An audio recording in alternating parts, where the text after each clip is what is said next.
she came up to me afterwards and she said, "I think you saved my marriage."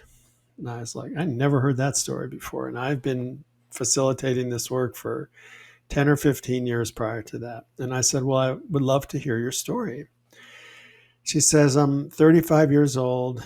I've been married for about 3 or 4 years. And my husband and I have had just the kind of normal husband and wife conflict, nothing real serious.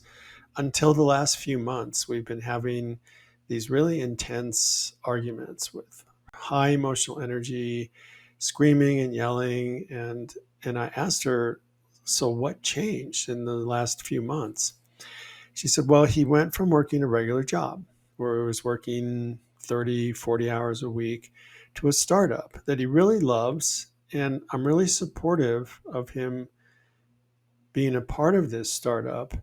And he's gone 60, 70, 80 hours a week sometimes.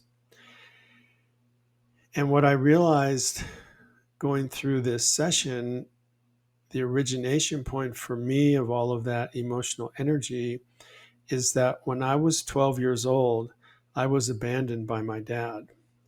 And I never really looked at it or healed it. And so she was carrying around all of this unhealed emotional energy.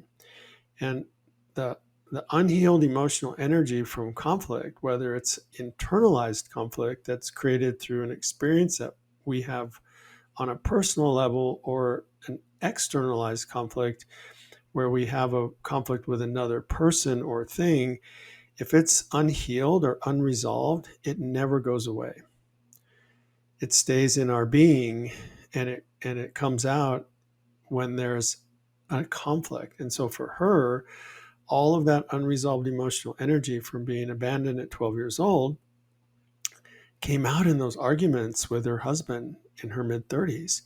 And so when they argued emotionally, she dropped all the way back to that 12-year-old girl who was abandoned by her dad and brought all of that unhealed emotional energy.